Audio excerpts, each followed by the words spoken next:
अस्सलाम वालेकुम नाज़रीन, आप देख रहे हैं प्रोग्राम बरमला और मैं हूं आपका होस्ट मोहम्मद नज़ीर खान। नाज़रीन, फील्ड मार्शल आसिम मुनीर का अमेरिका का सरकारी दौरा। ISPR के मुताबिक फील्ड मार्शल सैयद आसिम मुनीर की मुख्तलिफ अहम सरकारी और सियासी क़यादत से मुलाकात।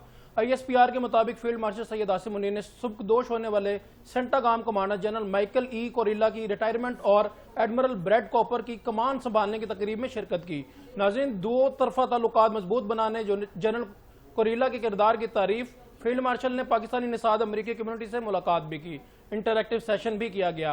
जबकि दूसरी जानिब अब मई में ऑपरेशन संदूर होने के बाद जब पाकिस्तान ने राफेल गिराए तो अब इंडियन एयर चीफ का बयान आया कि जी पाकिस्तान का बड़ा नुकसान किया गया है। इस मौजू पे बात करने के लिए हमारे साथ मौजूद हैं सबसे पहले director news and current affairs Javed Ghafari साहब। जी सर, क्या कहेंगे, ये मई में वकुआ हुआ और पाकिस्तान का नाम रोशन हुआ, पाकिस्तान आर्मी ने कामयाबी समेटी और अब भारतीय एयर चीफ के बयान सामने आ रहे, क्या कहना चाहेंगे सर? वो उसकी एक वजह जो मुझे समझ आती है वो ये है कि भारतीय एयर चीफ सदमे से अब निकले हैं, क्योंकि पाकिस्तानी आर्मी ने जिस तरह मुंह तोड़ जवाब दिया था, उस ऑपरेशन संदूर का क्रियाक्रम किया था, जिस तरह हमारी पाकिस्तान आर्मी ने ऑपरेशन संदूर का क्रियाक्रम किया, उसमें जो नुकसान पहुंचा था S-400 और कई हमारे जो जवान हैं पाकिस्तान एयरफोर्स के, वो गए थे और उन्होंने जाके छावनी तबाह करके आए थे। वहां पे कई तियारे तबाह किए गए और वहां पर सिस्टम उनका जो सबसे कीमती सिस्टम है, जो इसने दिफाई सिस्टम उनका रशिया से लिया था, जिसके बाद रशिया ने बदनामी से बचने के लिए भारत को जलील किया कि ये क्या आपने हरकत फरमाई है। उसके बाद इस मुंह खाना पड़ी और उसके बाद अमेरिका तक इसके खिलाफ हो गए और अब तक वो सदमे में थे। भारतीय फिजाइया शायद अब तक अपने वो जो पड़खच्चे उड़ाए गए थे हमारे जवानों की तरफ से, वो शायद समेट रहे थे। अब उनको फुर्सत मिली है कि ओहो, हमने तो कोई जवाब ही नहीं दिया, हमने तो जनाब हमला किया था और हमला करने के बाद हमारे तो मुंह तोड़ दिया था पाकिस्तानी जवानों ने। और अब जब वो मुंह थोड़ा सा बेचारों का चिब्बे शिब्बे निकले हैं, अब वो थोड़ा सीधा हुआ है और बोलने के काबिल हुए मुंह, तो अब उन्होंने ये बकवास फरमा दी है कि हमने तो पाकिस्तानी दियारे भी तबाह किए थे। ऐसे ही जैसे इन्होंने मुल्तान बंदरगाह तबाह की, ऐसे ही जैसे उन्होंने लाहौर बंदरगाह तबाह की, जहां पर पानी नहीं है, समंदर तो दूर की बात, हमारे तो बेचारे वहां पे दरिया भी खुश्क हुए हैं, वहां पे इन्होंने बंदरगाह जो है मुल्तान के अंदर एक तबाह की थी और एक लाहौर के अंदर बंदरगाह तबाह की थी। इनके मीडिया को जो बढ़ाया गया था, आज वही इनके भारतीय फिजाइया चीफ को पढ़ा दिया गया है कि चल भाई लल्लू उठ, जाके जवाब दे पाकिस्तान को कि जो पाकिस्तान ने नुकसान पहुंचाया है हमारा भारत का, तो उसका जवाब तो दो। अब उसने वो तो कुछ बेचारा कर नहीं सकता, उनकी तो अभिनंदन है जो पायलट हैं, उन्होंने तो आके किरदार क्या अदा करना है, यहाँ पे गिर जाना है, यहाँ पे लैंड कर जाना है और उसके बाद हम उनको लितर भी, हमारी आवाम भी लगाती है, हम भी लगाते हैं और चाय पिला के रुखसत करते हैं और वो कहते हैं टी वाज फैंटास्टिक। और ये टी वाज फैंटास्टिक के फजाइया चीफ जो हैं वो कह रहे हैं कि हमने जनाब पाकिस्तान के त्यारे भी गिराए थे। और जालिम आदमी, अब तक तुम सोए हुए थे, तुम कहां पे थे? अभी ये मई, जून, जुलाई, अभी अगस्त आ गया, हम तो पाकिस्तानी आजादी का जश्न मना रहे हैं और आप लोगों को अब ख्याल आया कि हमारे तो जनाब इन्होंने त्यारे गिराए थे, अब उस तरह तो बदला ले नहीं सकते। त्यारा गिराना तो दूर की बात, आप तो सोच भी नहीं सकते हो। अभिनंदन सोच के पैदावार हो, अभिनंदन की सोच वालों, अभी क्या कहते हो कि हमने त्यारे गिराए हैं? आपकी ऐसी की तैसी, आप सोच भी नहीं सकते हो त्यारे गिराने का। पाकिस्तान की आर्मी और पाकिस्तान की फजाइया ने बर वक्त जवाब दिया था आपको, और मई का जवाब, संदूर का जवाब उसी दूसरे दिन क्रियाक्रम के साथ कर दिया था। अभी आप उठे हैं और बोलना शुरू कर दिए हमने तो जनाब बड़ी तबाही की थी, हमने तो त्यारे भी पाकिस्तान के गिराए थे। तुम्हारी ऐसी की तैसी तभी कर दी थी जब तुम लोग जागे थे, नींद में से उठ के आए थे और पाकिस्तान पर हमला किया था, और उसके फौरन बाद जवाब आपको मिला था। और ना सिर्फ आपको जवाब इधर मिला था, आपके घर में घुस के मारा था पाक फिजाइया के जवानों ने, वहां पे जाके आपकी तबाही मचा के आए थे। शायद वो तबाही समेटते समेटते आपको टाइम नहीं मिला और आज आपने आके ये झूठ, क्योंकि झूठों का समंदर जो है वो बहता है भारत के अंदर, और ना ही उनका मीडिया सच बोलता है, ना ही उनके लोग सभा के जो अरकान है वो सच बोलते हैं, और ना ही उनके वजीर आजम नरेंद्र मोदी सच बोलते हैं, और उनकी जो आगे लोग होंगे वो कैसे सच्चे हो सकते हैं? और झूठों के बादशाह हो, अब जाके हो मई में तुम लोगों को तबाही मची थी वो भूल गए, अब आके तुम लोग हमने तो पाकिस्तानी तैयारी भी गिराए हैं। ऐसे ही जैसे F-16 आपने गिराया था, आपकी ऐसी की तैसी, सोचो भी। ऑपरेशन सर, ऑपरेशन के दौरान जो है हम साथ साथ अपडेट करते रहे, पाकिस्तान मीडिया को, DGISPR साथ साथ अपडेट करते रहे, मगर क्या इसको आप ये हमाकत नहीं समझते कि इतनी देर बाद भारतीय जो है एयर चीफ की तरफ से एक बयान आना, ये तो एक नदामत की, हमाकत की निशानी मुझे लगती है। हमाकत क्या होती है, इनको क्या पता?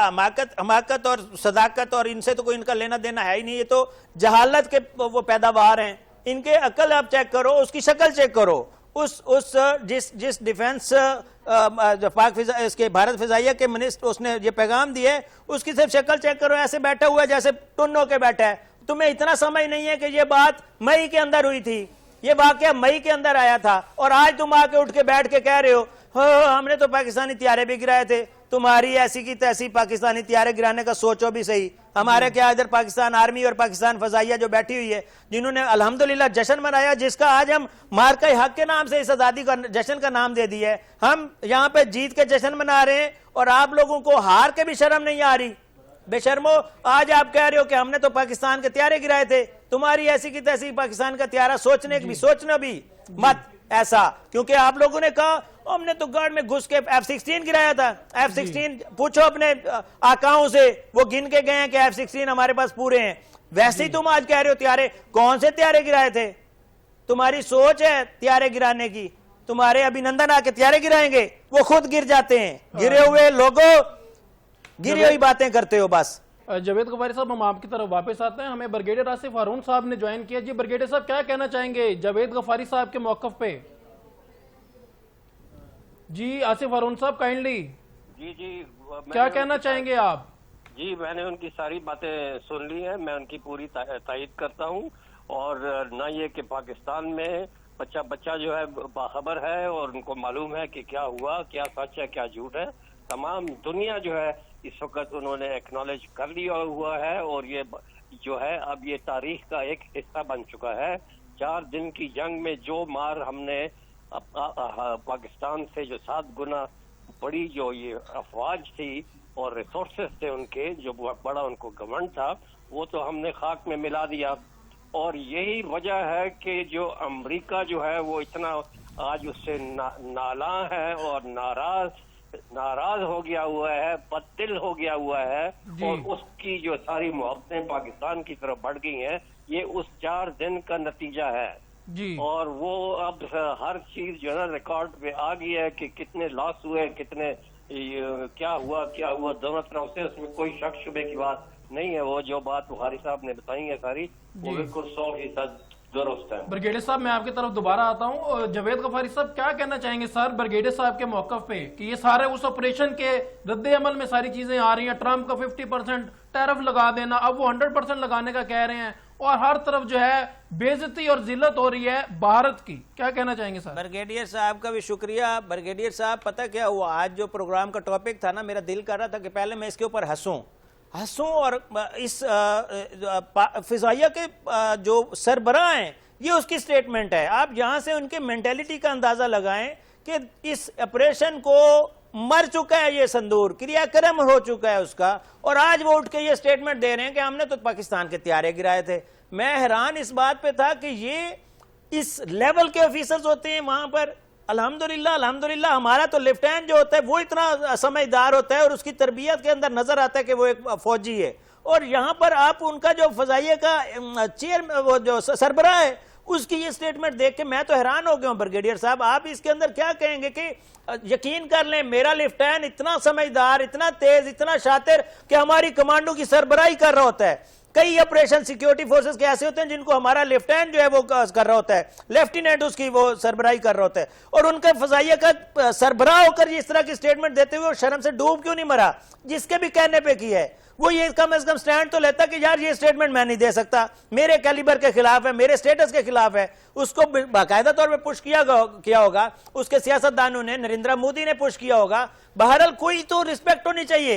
एक 3 महीने पहले जो हमारे फजाइया की तरफ से मार के आए हैं, थप्पड़ मार के आए हैं, वहां पे बैठे हुओं को घर में घुस के उनकी तबाही करके आए हैं, सारी दुनिया ने देखा, सबूत हमने दिखाए, प्रेस कॉन्फ्रेंस हमने DGISPR के अंदर सबूत देखे, सारा कुछ पूरी दुनिया ने माना कि तबाही उधर हुई है, और वो आज उठ के कह रहे 2.5-3 महीने बाद के जनाब हमने तो पाकिस्तान के हथियारे गिराए थे। यकीन कर लें, मुझे तो आज अपने आर्मी के ऊपर डबल फख्र हो रहा है। हमारे पायलट्स जो है माशाल्लाह, जो पैगाम दे के जाते हैं, जो अपने डेथ वारंट साइन करते हुए हंसते हैं, मुस्कुराते हैं कि हम जा रहे हैं और इंशाल्लाह हम जीत कर आएंगे। तो इनके बलबला और इनका जज्बे और इनका जोश चेक करें। उनका फजाइया का सरबराह आज ये स्टेटमेंट दे रहा है हमने तो तैयारी कर, वो झूठ, और पूरी दुनिया को पता है वो झूठ बोल रहा है। ये कैसी है, ये इस डिफरेंशिएट को कैसे आप फर्क निकालेंगे, बाहर निकालेंगे कि एक पाक फिजाइया का सरबराह मुस्कुराते हुए जश्न मना रहा है आज, और एक भारतीय फिजाइया का सरबराह झूठ बोलते हुए शर्म नहीं कर रहा। जी ब्रिगेडियर साहब क्या कहना चाहेंगे जावेद गफारी साहब के मौक़िफ़ पे?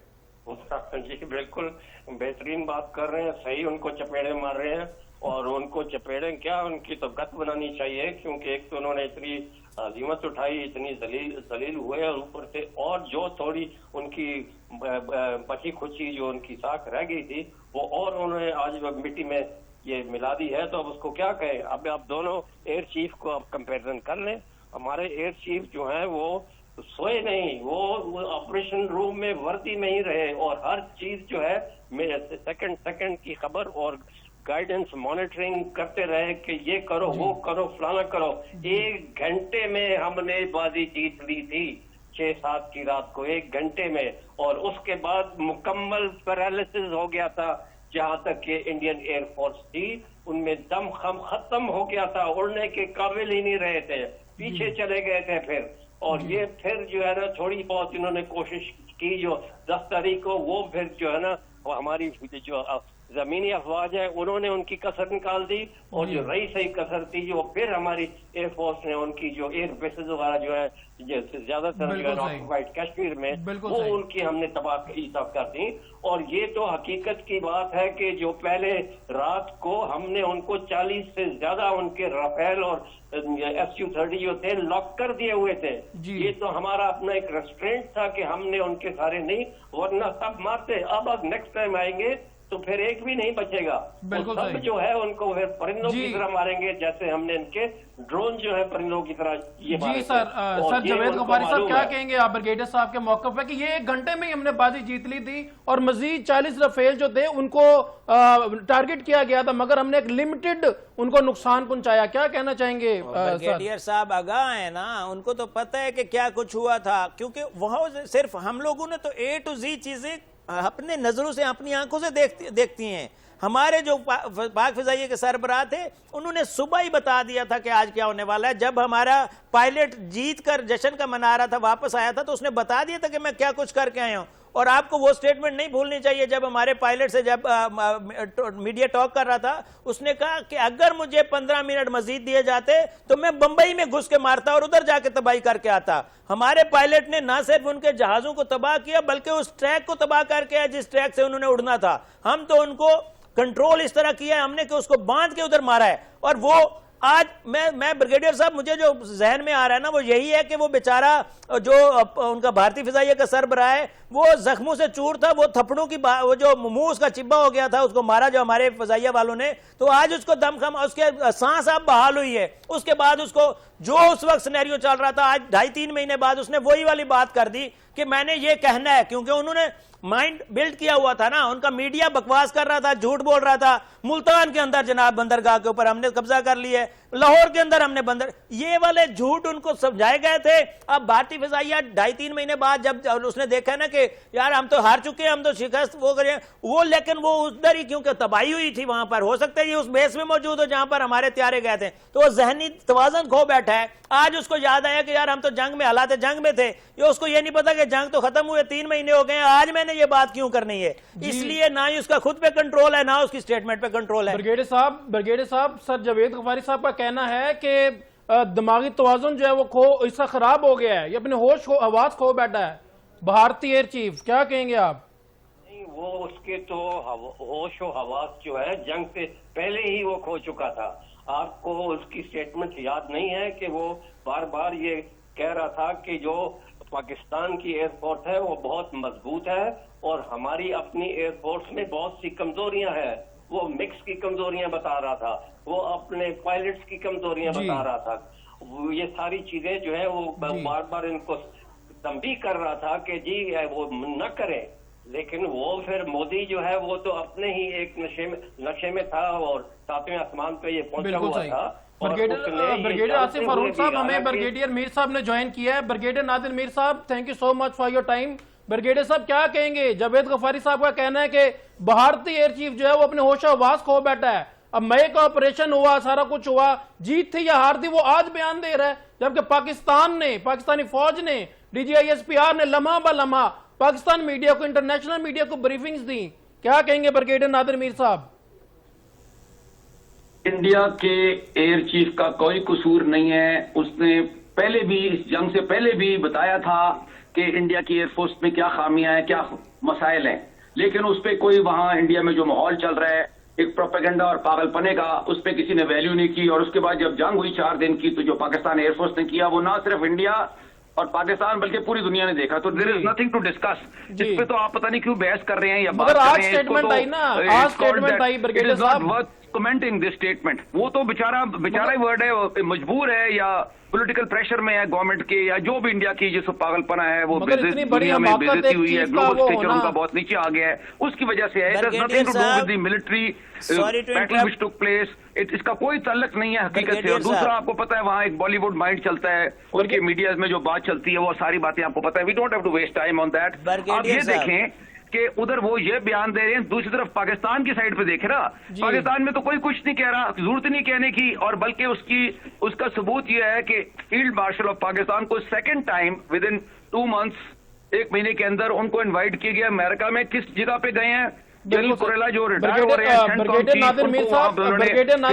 उनको इनवाइट किया है, उनको मिले हैं। और नॉट ओनली उनको मिले हैं, बल्कि जो नए सेंटकॉम है, सेंट्रल कमांड, जो तमाम ये इस एरिया की हमारा, जिसमें पाकिस्तान, इंडिया भी आता है और मिडल ईस्ट भी आता है सारा। ब्रिगेडियर साहब आपके मौक़िफ़ पे कूपर को भी मिले हैं, तो वो सबसे वो ग्लोबल लेवल पे मिल रहे हैं, दुनिया उनको इज्जत दे रही है। और उन्होंने फील्ड, उनका जो अमेरिकन ज्वाइंट चीफ नए बने हैं जो है जनरल डैन केन, उनको भी इन्वाइट किया है। तो मतलब मैं ये आपको बता रहा हूँ कि चाइना के बयान देख लें, अमेरिका का रवैया देख लें और इंडिया का पागलपना देख लें, तो आपको जियो पॉलिटिक्स ऑफ वर्ल्ड की जो सारी सिचुएशन क्लियर आ जाएगी। इस पे ज्यादा बहस ना करेंगे वो क्या बयान दिया, इसमें it has nothing to do with anything. Zero value भी नहीं है, माइनस वैल्यू है इस पे। बिल्कुल सही, एब्सोल्युटली राइट, आपको मौक़िफ़ आया। ब्रिगेडियर साहब आपके मौक़िफ़ पे director news and current affair Javed Ghafari साहब कुछ कहना चाह रहे हैं। जी सर काइंडली। ब्रिगेडियर साहब, हम उनके मौक़िफ़ की तायीद नहीं कर रहे, ना ही उसके ऊपर बहस कर रहे हैं। हम पूरी दुनिया को ये बता रहे हैं कि इस लेवल के बेवकूफ अफसर हैं कि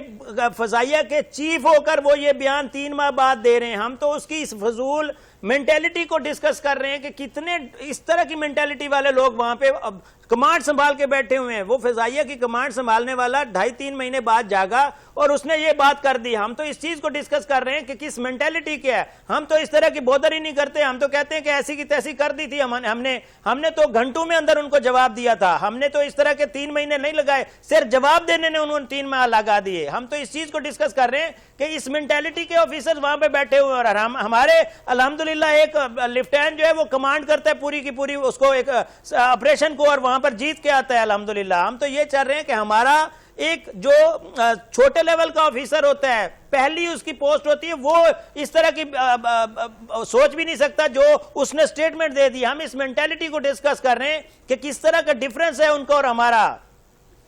देखिए, जहां तक मेंटेलिटी की आप बात कर रहे हैं ना, पहले तो इंडिया का माइंडसेट समझें। इस वक्त दे आर टोटली डिल्यूजनल, जिसका मतलब है रियलिटी से, हकीकत से उसका कोई टच नहीं है, बल्कि पागलपन है और जुनून की एक सतह है जिस वो पहुंचे हुए। उसकी वजह बड़ी सिंपल है कि वो पाकिस्तान पे उन्होंने हमला किया 4 दिन की जो जंग थी, और आगे भी दोबारा तैयारी कर रहे हैं बकौल उनके।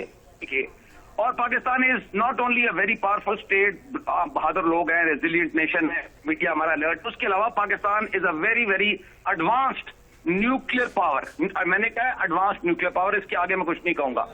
बात यह है कि आप देखें ना कि 1945 में जब हिरोशिमा नागासाकी पे बॉम्ब चले, एटम बॉम्ब, उसके बाद से कभी डायरेक्ट वॉर हुई नहीं न्यूक्लियर पावर, इसी वजह से कि अगर एक साइड एटम न्यूक्लियर पावर लड़ती थी तो वो दूसरी तरफ प्रॉक्सी वॉर होती थी। वियतनाम देख लें, साउथ कोरिया वॉर देख लें, अभी यूक्रेन में देख लें, रूस की फौज आई है तो सामने अमेरिका की फौज नहीं गई। वो फिर बढ़ जाएगी ना। और इसी तरह ताइवान की वॉर में जो जियो पॉलिटिक्स है, अभी तक शुरू नहीं हुई, उसकी एक फिक्र यह है कि अगर चाइना की फौज आती है ताइवान पे और अमेरिका की फौज आती है तो दोनों अमेरिका चाइना अगर आपस में लड़ पड़ती है तो न्यूक्लियर आर्म्ड है। तो इनके माइंडसेट जिनकी जो मेंटेलिटी कह रहे हैं वो तो उसी से जाहिर होती है कि वो पागलपने की जुनून की लिमिट है, बल्कि उसकी अपनी पार्लियामेंट में उनके अपने पॉलिटिशियंस ये बात कही है कि उसने पॉलिसी डिक्लेयर की है इंडिया ने और इन लोगों ने जो बैठे हुए हैं इंडिया के, कि कोई भी इंडिया में इंसिडेंट हुआ, वारदात हुई जिसको वो दहशतगर्दी कहती है, मिलिटेंट अटैक, तो वो एक्ट ऑफ वॉर होगा, यानी कि कुछ भी हो गया तो उन्होंने पाकिस्तान से जंग कर देनी है। मतलब और अगर मशरक में हो गया तो चीन से इस पॉलिसी के मुताबिक चीन से जंग कर देनी है। वो इंडियंस खुद कह रही है उनको। तो ये जब पागल कोई हो जाए ना, रैबिड हो जाए, तो उसका फिर कोई इलाज नहीं, उसका इलाज यही होता है जो उनके साथ 4 दिन में हुआ और अगली दफा कराएंगे उससे ज्यादा होगा। ब्रिगेडियर नाज़िर मीर साहब के मौक़िफ़ पे क्या कहना चाहेंगे? ब्रिगेडियर आसिफ हारून साहब प्लीज।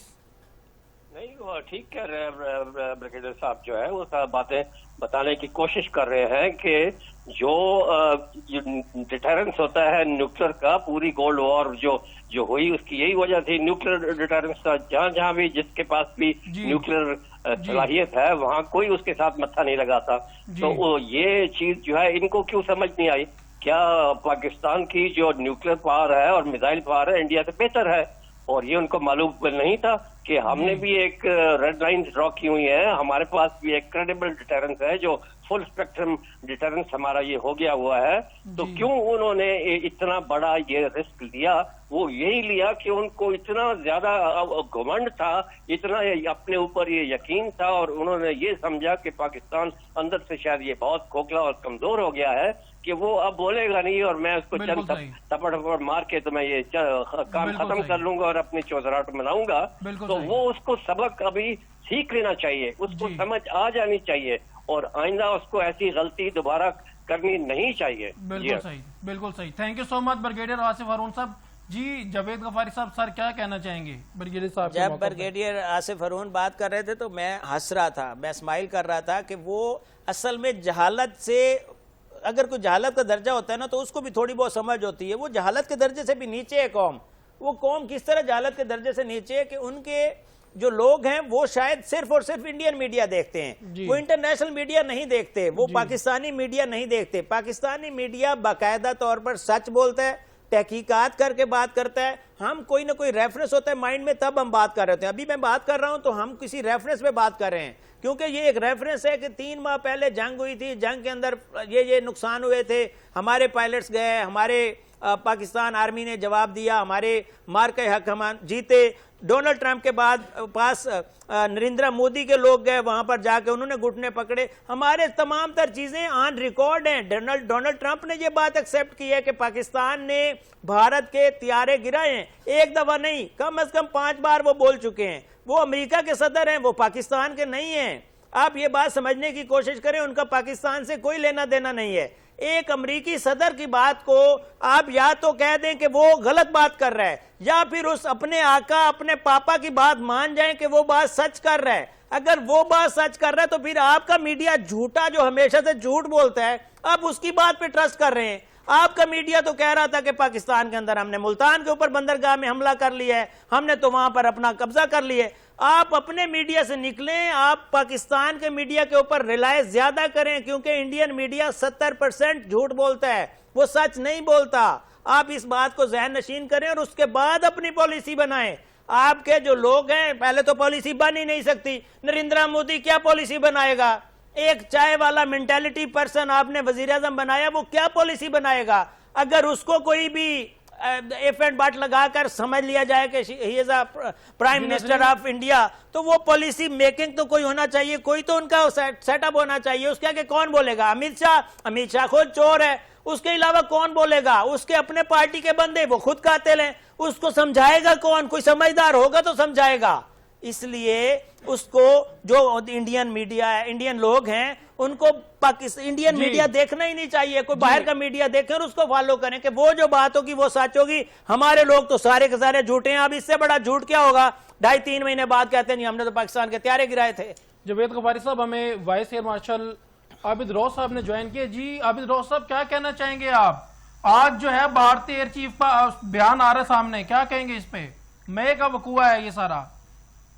देखिए ये बहुत हैरान कौन उसका बयान है, मतलब इतने हाई रैंक पे चला गया, इतनी बड़ी एयरफोर्स को वो कमांड कर रहे हैं और जी। उनको पता चलना चाहिए कि ये कोई ऐसा नहीं है कि कोक एमा कोई गया था और वो 4 महीने बाद उसकी लाश मिली है। एयरफोर्स का तो इंस्टेंटली पता चलता है कि आपने जहाज गिराया है या नहीं गिराया है, उसके 10 तरीके हैं वेरीफाई करने के। और अब जबकि उन्होंने क्लेम किया है तो उसको किसी तो सबूत के साथ सपोर्ट करें, कोई रैकेज हो, कोई सर्विलेंस रिपोर्ट हो, कोई सैटेलाइट पिक्चर हो, कोई एयरफोर्स के जहाजों का काउंट हो, तो कोई मतलब ऐसा वो अपनी वो जहाज की इलेक्ट्रॉनिक एविडेंस प्रोवाइड कर दें। तो ये तो वो झूठ है जो देखते लोग, आई एम श्योर जो भी फ्लाइंग से ताल्लुक रखते हैं उनके लिए ये शर्मिंदगी का एयर वाइस मार्शल साहब, आपको नहीं लगता कि ये हमाकत की लास्ट स्टेज है? ये इतना पुराना वाकया हो चुका है, इंटरनेशनल मीडिया में जो है पाकिस्तान आर्मी की धूम मची, उसके हजारों बेनिफिट्स पाकिस्तान ले चुका है और उसके बाद जो है भारत की कई डील्स कैंसिल नहीं, लाखों करोड़ों नहीं, अरबों की डील्स कैंसिल नहीं ब्राजील से, और मुंह की खानी पड़ी। और आज जो है वो भारतीय एयर चीफ बयान दे रहे हैं, ये हमाकत की लास्ट स्टेज लगती है हमें। तो आप इस पे क्या कहेंगे? देखिए झूठ की कोई लास्ट स्टेज नहीं होती, झूठ की रिसेंट स्टेज होती है। तो वो रिसेंट उसमें इन्होंने जो भी झूठ बोले वो पकड़े गए हैं, इन्होंने जितने भी झूठ बोले हैं वो पकड़े गए हैं। But on the other hand आप ये याद रखें 1965 और मुझे भी अंदाजा कि आप होंगे, आकाशवाणी ऐसे झूठ बोला करता था। और वो क्योंकि सेकेंड वर्ल्ड वॉर नई खत्म हुई थी तो हिटलर का जो वजीर इत्तलात था उसकी रिटन पॉलिसी थी कि इतना झूठ बोलो आप, उस वक्त टीवी था नहीं, अखबार था और रेडियो था, इतना झूठ बोलो कि वो सच लगे। गोएबल्स वाली थ्योरी जो है वो ये फॉलो कर रहे हैं। इन्होंने आकाशवाणी 65 वॉर का याद कर ली और उस वक्त बीबीसी भी इनकी साइड पे था, तो वो इन्होंने पहले दिन बाटापुर से हमारी एक डबल डेकर बस पकड़ी और कह दिया जी लाहौर पे कब्जा हो गया और ये बस हम ले वो लेके। एयर वाइस मार्शल साहब, मैं आपकी जानिब दोबारा आता हूँ, क्या कहेंगे सर? जावेद गफारी साहब प्लीज। ये air vice martial Abid Rao बहुत ही काबिल अफसर हैं और इसीलिए हमने इनको लाइन पे लिया है, ताकि क्योंकि ये जो बात करेंगे वो बहुत ही डीप और गहरी होगी और ख़ास तौर पे इस मौका की मुनासबत से होगी। आबिद राव साहब, असल में हुआ ये कि आप जो बात कर रहे हैं ना 65 की आकाशवाणी की, वो आज तक आकाशवाणी उन्होंने फैला दी है, उन्होंने मुख्तलिफ नाम दे दिए हैं उसको। TV9 भारतवर्ष कर लें, रिपब्लिक TV कर लें, कोई सा नाम दे दें, TV 24 है आई थिंक नाम उसका, एक और है वो झूठा सब एंकर है उनका, पता नहीं क्या नाम है, अर्नब गोस्वामी को देख लें, 5th फ्लोर वाले एंकर ये जो है मीडिया, मतलब वही आकाशवाणी को उन्होंने कम से कम 60-70 नाम दे दिए और बिठा दिए कि चलो जी झूठ बोलो। वही पॉलिसी, इनकी पॉलिसी नहीं बदली, ना इनका मेंटालिटी बदली है, ना इनकी पॉलिसी बनी है। इन्होंने कम से कम 70-80 नाम दे दिए हैं उसको आकाशवाणी को और बैठ के वही बात कर रहे हैं कि आपने झूठ बोलना है। और आज वही मीडिया कम से कम 24 आवर के अंदर से कोई 1 मिनट तो कम से कम कोई रख लें कि आप इसमें सच बोलें कि कौम आपके ऊपर एतबार करे। अब उनकी अपनी कौम उन पर एतबार नहीं कर रही। आप खुद देखें, जो इनके ऑफिशियल होते हैं, सरकारी जो हुक्मरान होते हैं, हुकूमती सिस्टम सेटअप, वो और बात कर रहा होता है, जो इनकी अपोजिशन होती है वो बिल्कुल कहने के राउंड अपोजिट बात कर रही होती है। आज राहुल गांधी कह रहे हैं कि हाँ जी किधर हो तुम लोग, क्यों झूठ बोल रहे हो। उनके जो बाकी वो लोग हैं वो कह रहे हैं कि ऐसा कुछ नहीं हुआ, त्यारे आपके गिरे हैं, आपका नुकसान हुआ है, आप इसको एक्सेप्ट करो, या फिर डोनाल्ड ट्रंप की बात को झुटलाओ कि डोनाल्ड ट्रंप ने ये बात की है। अगर हम कर रहे होते, हमारा मीडिया कर रहा होता तो ये कहते। अब तो पूरी दुनिया का मीडिया कह रहा है, दुनिया के बड़े सुपर पावर कह रहे हैं, हम उसको मान जाए कम से कम। वो तो उसको भी नहीं मानते क्योंकि उन्होंने सिर्फ और सिर्फ झूठ बिल्ड करना है। जी एयर वाइस मार्शल साहब क्या कहेंगे राव आबिद साहब जावेद गफारी साहब के मौकफ पे? देखिए वो हम दोनों एक ही बात कह रहे हैं। अब वो आकाशवाणी वाली वही पॉलिसी अब इलेक्ट्रॉनिक मीडिया पे आ गई है, तो ये टीवी पे, और ये चूंकि ज्यादा फैलती है, इसकी एक्सेस ज्यादा है अब, तो ये बेसिकली एक आम आदमी को नहीं पता होता किसी भी कौम में कि जंग के मार्च पे क्या हो रहा है, कितने जहाज गिरे हैं, उसको मीडिया में ही दिखाई करना पड़ता है। लेकिन अब आहिस्ता आहिस्ता वो फिर बाहर, हम भी जब 65 वॉर हुई थी तो हम भी वेरीफाई करने को BBC को बहुत गौर से सुना करते थे, लेकिन फिर हमें पता चला कि BBC का भी बायस जो है वो उनकी तरफ है। वॉर के बाद आपने फिर लोगों ने, कौमों ने मिलकर अपने अपने एग्जैक्ट वो रिजल्ट्स कंपाइल किए। एटलीस्ट इंडियन एयरफोर्स और पाकिस्तान एयरफोर्स ने 18 में mission to mission, day to day, दोनों साइड की टीमें बैठ के उन्होंने कहा कि जी क्या क्लेम सही है क्या गलत है। तो फॉर्चुनेटली उसमें भी पाकिस्तान एयरफोर्स के क्लेम्स जो थे ना वो ज्यादा सही थे कंपेयर टू इंडियन। अच्छा, वॉर में कई दफा ये हो जाता है कि एक जहाज ना आपने क्लेम किया होता, ना आपने डिक्लेयर किया हुआ था लॉस, तो जहाज कहीं क्रैश कर जाता है, कोई समंदर में गिर जाता है कहीं, तो वो उसका बड़ा देर में टाइम पता चलता है कहीं। लेकिन ये जो हमारी जो 40 मिनट की जो जंग हुई थी 6 और 7 मई के दरमियान, उसमें तो हमारे पास इलेक्ट्रॉनिक एविडेंस था, फिर ह्यूमन इंटेलिजेंस, फिर ये जो इजेक्शन सीट्स थी जो मार्टिन बेकर की राफेल में लगी हुई है, उस कंपनी ने ऐलान किया कि ये हमारी कल रात को इतनी इंजेक्शन सीट्स इस्तेमाल हुई हैं, बिकॉज वो एक data day to day basis पे मेंटेन करते हैं, how many life save by Martin Baker. तो वो भी इंजन के खिलाफ जाती है बात, तो झूठ बोला, बिकॉज एक Su-30 था, एक MiG-29 था, उसमें रशियन सीट थी, वो उसके अलावा थी, लेकिन मिराज 2000 और राफेल की जो इंजेक्शन सीट्स यूज हुई है उसका डेटा तो अगले दिन सुबह मिल गया था। बहरहाल ये इन्होंने झूठ बोला है, Pakistan should not react to that, because ये सारी दुनिया खुद ही जो है ना इसको रिजेक्ट करेगी, बिकॉज ये तो हर लिहाज से ये तो शर्मनाक बात है कि एक सर्विस का एयर चीफ जो दुनिया की 4वीं-5वीं बड़ी एयरफोर्स है, वो झूठ बोल रहा है कि नहीं 3 महीने पहले उसके इतने मीम्स बन गए ऑलरेडी कि इनको ख्वाब आया, इसको ये सोते हुए उठे हैं और इनको एकदम जाए कि हमने इतने जहाज गिरा दिए। अल्लाह का शुक्र है, वी आर वेरी हैप्पी के जी हमारा कोई जहाज नहीं गिरा, और जो डैमेज हुआ है हमारा एक जहाज, वो हमने पहले दिन ही एक्सेप्ट कर लिया था कि वो एक मिसाइल इसका गिरा है, हमारा एक जहाज डैमेज हुआ है कि इंशाल्लाह खबर हो गया होगा अब तक। जी ब्रिगेडियर नादिर मीर साहब, आप क्या कहेंगे air vice martial Abid Rauf साहब के मौकफ पे? ब्रिगेडियर साहब, ब्रिगेडियर नादिर मीर साहब प्लीज, आप क्या कहेंगे रऊफ आबिद साहब के मौकफ पे? शायद राब्ता मुनक़ते हो चुका है। आबिद रऊफ साहब ने बिल्कुल जबरदस्त बात की। उन्होंने कहा कि किस तरह एक 4थे या 5वें नंबर पर फोर्स का सरबराह ये बात कर सकता है, ये इंतहाई शर्मनाक है। इसके बाद तो बात ही खत्म हो जाती है कि एक एयर चीफ होकर ये वो कह रहा है कि आज से 3 महीने बाद जिस संदूर की बात कर रहा है उसके ऊपर जश्न मना रहा है, वो संदूर तो दूसरे दिन ही क्रियाक्रम हो गया था।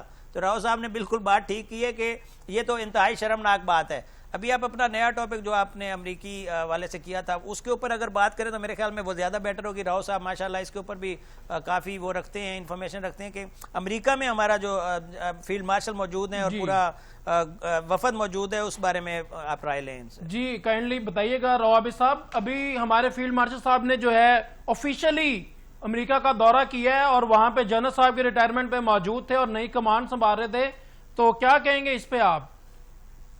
देखिए, पाकिस्तान और अमेरिका के ताल्लुकात जो है ना वो बड़ी एहतियात के साथ हमें अब रीबिल्ड करने चाहिए, बिकॉज माजी में हमारा बिल्कुल तजुर्बा अच्छा नहीं था। वो उस वक्त तक आपके सर पे हाथ रखते हैं जब तक उनको आपकी जरूरत होती है, और इस वक्त जो सबसे ज्यादा मामला जो हमारे सेंसिटिव है ना तो ये है कि उन्होंने अब आपको चीन से दूर करना है। सीपैक के मुखालिफ हैं, गवादर में चीनी प्रेजेंस के मुखालिफ हैं, वो ईरान के दुश्मन हैं, वो अफगानिस्तान। तो आप फिर कहीं उनके उस चुंगल में ना फंस जाएं कि आप उनके बिहाफ पे यहाँ अपनी सिचुएशन खराब कर लें। तो इसलिए चूंकि हमारे पास माजी का एक्सपीरियंस है 1955 से लेके अब तक का, तो इसलिए आई एम श्योर हमारे जो आर्मी चीफ हैं उनको ब्रीफिंग इस बात में दी होगी कि आपने किस तरह फूक फूक के कदम करना है। हमें अब अमेरिकन डिफेंस इक्विपमेंट में हमारी रिलायंस जो 1955 में थी वो अब नहीं है। अब हम F-16 के बगैर भी गुजारा कर सकते हैं, और ये जो चाइनीज टेक्नोलॉजी है इसने अपना लोहा मनवा लिया है, और हमें ऐसे किसी ट्रैप में नहीं आना चाहिए। बिल्कुल सही। बेसिकली ये बहुत अहम दौरा है, लेकिन साथ ही ये मामला बड़े सेंसिटिव है। आई एम श्योर प्रेजेंट क़यादत है हमारी, वो इस चीज को समझते हुए किसी डील में हाथ देंगे। अमेरिकन का यहाँ प्रेजेंस होना, अमेरिकन की यहाँ बेस बनाना, अमेरिकन को कोई भी ऐसी यहाँ फैसिलिटी देना जिसमें चाइनीज और पाकिस्तान के ताल्लुकात को झटका पहुंचे, नुकसान पहुंचे, या ईरान फिर हमारा दुश्मन हो जाए। तो हमने ये बड़ी ग्राउंड कवर की है ईरान के सदर का यहाँ आना और अपने मुश्तरका तौर पे बहुत सारी बातों पे एग्री करना कि हम टेररिज्म को रोकेंगे, हम इंडिया की जो प्रेजेंस प्रॉक्सी वाली रॉ की थी ईरान में उसको खत्म करेंगे। तो ये कदम फिर कहीं अंडू ना हो जाए कि आने वाली हुकूमत फिर इसके जो है ना वो गन साफ करती रहे। तो मैं तो इस उस पे आई एम वेरी कॉशियस कि हमें बिल्कुल सही। जी जावेद गवारी साहब, आप क्या कहना चाहेंगे? बड़ी डीप बात कर रहे हैं ये ईरान वाली बात, और उसके बाद दोबारा से वो कह रहे हैं कि हम ट्रैप ना हो, कोई नुकसानात ना हो। बिल्कुल जी, हमारे फील्ड मार्शल सैयद आसिम मुनीर जिस चीज़ को लेके चल रहे हैं, इंशाअल्लाह उनका ख्वाब सच्चा होगा कि पाकिस्तान जो है वो एशिया का टाइगर बनेगा, और उसके बनाने के लिए जो जो स्टेप्स लिए जा रहे हैं वो बहुत ही खिराज तहसीन पेश करते हैं हम। जैसा कि आज वो अमेरिका के अंदर मौजूद हैं और वहाँ पर उन्होंने ना सिर्फ उस जाने वाले जनरल को अल्लाह हाफ़िज़ करने वाली तकरीब में, जो कि अहमियत की हामिल तकरीब है, उसमें शिरकत की, बल्कि वहाँ पर उन्होंने chairman joint chiefs of staff general Dan can say भी मुलाकात की है, और वहाँ पर उन्होंने म्यूचुअल जो इंटरेस्ट है उसके ऊपर बात की है। दोनों अहमियत के हामिल सरबराहान हैं, वो भी और हमारे सैयद आसिम मुनीर भी, तो दोनों ने मिलकर चलने के लिए और अपना जो तरबियती अमल है उसके जो इन्फॉर्मेशन है उसको भी शेयर करने के और एक दूसरे को फ़ायदा पहुंचाने की बात की है। इसी तरह अगर बात की जाए हमारे जो चीफ ऑफ आर्मी स्टाफ हैं, वो उन्होंने वो अहमियत की हामिल जो अटेंड की है सेंटकॉम जो कमांड है उसकी तकरीब को, उसके अंदर भी उनका जाना वो बजाते खुद एक बड़ा इकदाम है, और वहाँ पर उन्होंने अपना पाकिस्तानी कम्युनिटी से भी मुलाकातें करनी हैं, और अहम तरीन जो सियासी और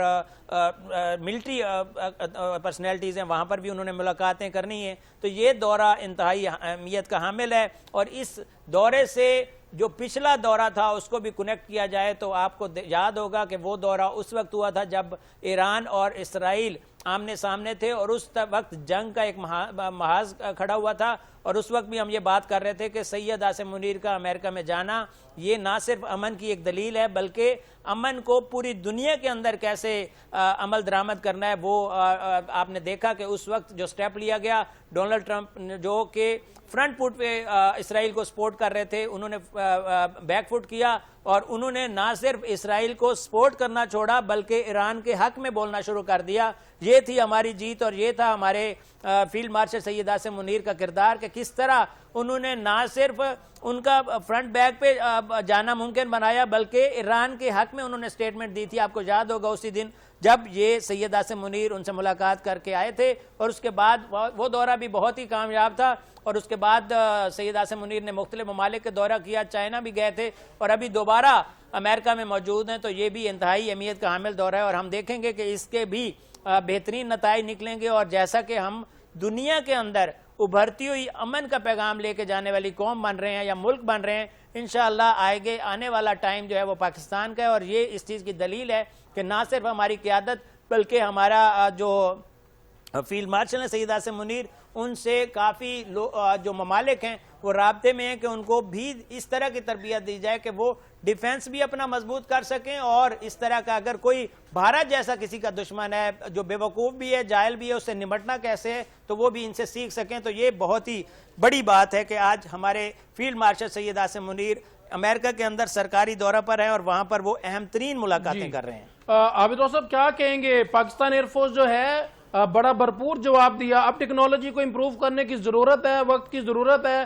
भारत जो है डेफिनेटली अपनी हट दर्मी से बाज नहीं आता, अपनी टेक्नोलॉजी को इंप्रूव कर रहा है, कभी अग्नि जो है मिसाइल बना रहा है, कभी आकाश बना रहा है। तो पाकिस्तान एयरफोर्स रेडी है आपकी नजर में? बिल्कुल तैयार है एयरफोर्स हमारी, बिकॉज कॉन्स्टेंटली जो है ना, अगर आप 1965 के बाद से देखें तो एयरफोर्स तो बनती ही स्ट्रॉन्ग या वीक है टेक्नोलॉजी के होने या ना होने से।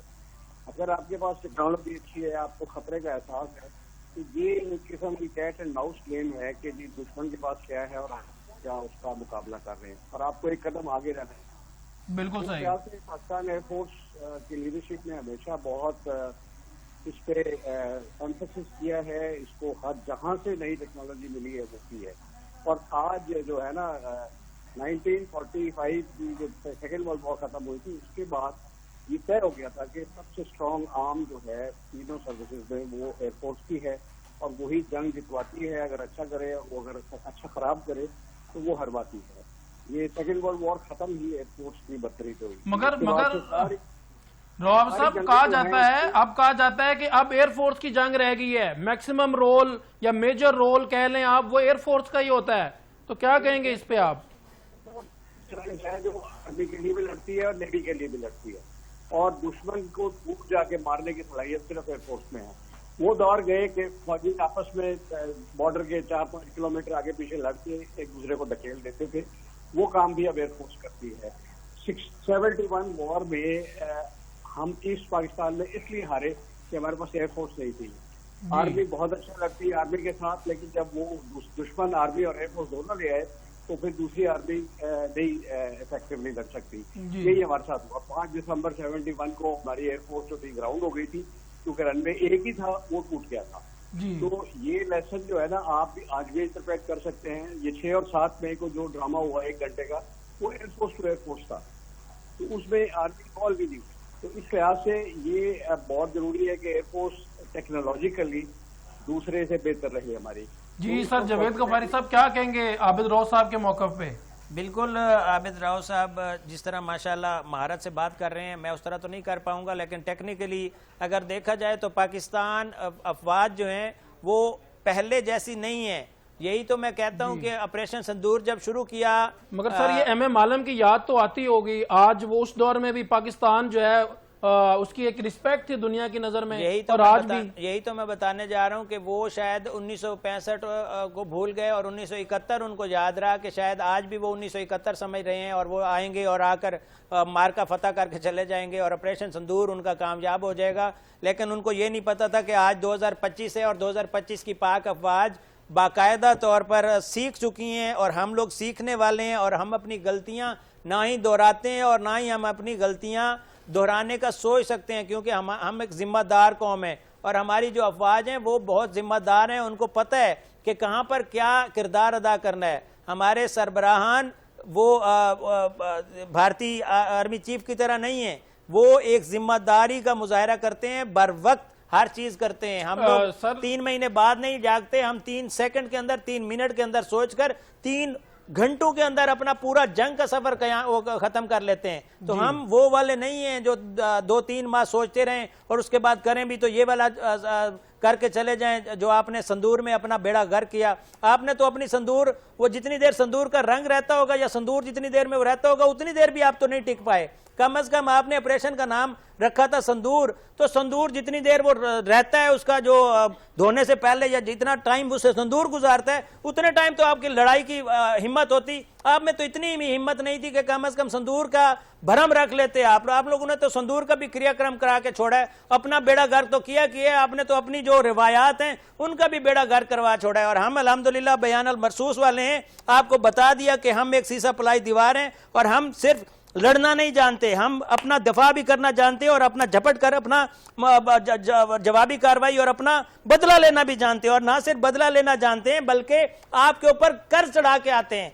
ऐसी की तैसी करते हैं। हम ना सिर्फ बेस के ऊपर जाके हमला करते हैं बल्कि आपकी तबाही भी करते हैं और बेस को इस काबिल भी नहीं छोड़ते कि आप दोबारा उसको इस्तेमाल कर सको। हमारे से सामना करने से पहले हम जैसा सोचना तो दूर की बात, हम जैसा सो भी नहीं सकते। आप होना तो दूर की बात, आप तो ये जहनी भी नहीं ला सकते हो कि पाकिस्तानियों का हम मुकाबला करने जा रहे हैं, तो ये वाली क्या फीलिंग होगी, आपको वो फीलिंग ही नहीं आ सकती। हमारा आपने जंग का ऐलान किया, नरेंद्र मोदी की जबान से निकला कि हम जंग करने जा रहे हैं। हमारी खवातीन बाजारों में पहुंच गई कि हम उस जंग वाले दिन ड्रेस कौन सा पहनेंगे। हमारे बच्चे वो टू करते हुए वो लेके आ गए अलार्म, वो लेके आ गए हारन लेके आ गए कि जब जंग होगी तो हम हारन बजाएंगे। और जालमो, हमारी तो बच्चे और हमारी खवातीन आपको सीरियस नहीं लेती, तो आप क्या समझते हो कि हमारी पाक फौज जो है या पाकिस्तान अफवाज जो है या पाकिस्तान एयरफोर्स है वो आपको सीरियस लेगी? वो सीरियस नहीं लेती, वो बच्चा समझती है आपको। इसीलिए तो हमारा एक पायलट गया था, उसने कहा अगर मुझे 15 मिनट मजीद मिल जाते ना तो मैं बंबई धमाका तबाह करके आ जाता, बंबई एयरबेस तबाह करके आ जाता। और आप लोगों का क्या जज्बा होगा, क्या बलबला होगा। इधर आते हो, अभिनंदन भेजते हो, लितर खा के वो जागते हुए कहते हैं चाय बात फंटास्टिक। ये तो आप लोगों का भरम है और ये रवैया है। इस तरह के लोग उनको तमगे दिए जा रहे हैं, झूठे तमगे किस चीज का दिया जाने चाहिए? उनको संदूर बनाओ जो आपके लड़की से भी ज्यादा कमजोर आपके पायलट हैं। आपके पायलट इधर यकीन करो, वो बाबा मुझे याद है जिसने कश्मीर के अंदर जब ये गिरा था जहाज और उसके बाद अभिनंदन जिसमें उन्होंने उसको थप्पड़ मारे थे। इतनी इतनी मूछें रखने से जवान नहीं हो जाता। इतनी इतनी मूछें थी और वो थप्पड़ खा रहा था, वहां के वो जो गांव वाले लोग थे उन्होंने उसको चपेड़े मारी। उसके बाद भी पाक अफवाज ने इसको बचाया कि हम अपने दुश्मन को भी जब हमारे इलाके में आ जाए तो उसको मेहमान समझते हैं। उसको जाके बिठाया था और वहां पे जाके उसने इंफॉर्मेशन भी अपनी शेयर की थी और चाय पी के गया था। जबकि हमारे एक फौजी थे, जो मुझे अब उनका नाम याद नहीं आ रहा, उन्होंने अपनी जबान काट ली थी लेकिन अपनी इंफॉर्मेशन शेयर नहीं की थी। मुझे उनका नाम नहीं याद है, बहुत अजीम सिपाही हैं, शायद राव साहब उसको नाम याद हो। वो गए थे, जब उन पकड़े गए तो उन्होंने अपनी जबान काट ली थी, लेकिन वो कटी हुई जबान के साथ लाश हमारे पाकिस्तान में मेरे ख्याल में वापस आई थी, शहीद हो गए थे, लेकिन अपनी इंफॉर्मेशन शेयर नहीं की थी। आपके अभिनंदन हो या इस तरह के कोई और हो। एक और भी अफवाह चली थी कि शायद कोई पायलट भी गिरी है, लेकिन मुझे नहीं पता क्योंकि वो कंफर्म नहीं की, हमारे फोर्सेस में भी कंफर्म नहीं की। और जब DGI-SPR की प्रेस कॉन्फ्रेंस हो रही थी तो हमारे पाक फिजाइया के सरबराह बैठे हुए थे, तो एक साहबी भाई ने पूछा था कि कोई पायलट खातून गिरी है, तो उन्होंने स्माइल कर दिया था और वो स्माइल भी हिट हो गई थी। जालमो, हमारे तो पाक फिजाइया के सरबराह एक स्माइल देते हैं तो वो टॉप ट्रेंड बन जाता है, और तुम्हारे 3 माह बाद भारतीय फिजाइया के सरबराह के कहते हैं हमने वो गिराए थे, जहाज गिराए थे, तो उसके ऊपर भी वो लानते भेजते हैं कि ये तुम 3 माह सोए हुए थे, 3 माह बाद आज तुम्हें ख्याल आया। अपने अंदर से तुम लोगों को आवाजें पड़ रही हैं। जी, thank you so much sir Javed Ghafari साहब and air vice marshal sir Abid Rao साहब, ब्रिगेडियर मीर साहब एंड ब्रिगेडियर आसिफ हारून साहब। जी नाज़रीन, जैसा कि आपने सुना, जावेद गफारी साहब का कहना है कि ये एक बहुत बड़ी हमाकत है, बेवकूफ़ है ये शख्स जिसने किसी के कहने पे भी ये प्रेस कॉन्फ्रेंस की। और नाज़रीन, ट्रंप जो है इस टाइम दोबारा से उसने ये ऐलान किया है कि 50% टैरिफ जो है इनफ नहीं है, मैं इसको मजीद 100% भी करूंगा। जबकि भारत ने दोबारा से रशिया का रुख कर लिया है, जबकि राहुल गांधी ने भारत में बैठ के भारतीय वजीर आजम के खिलाफ उन्होंने कहा कि जमहूरियत का कोई नामो निशान नहीं है। इंशाल्लाह नेक्स्ट प्रोग्राम में जल्द मुलाकात होगी। अपने होस्ट उमर नज़ीर को इजाजत दीजिए। अल्लाह हाफिज।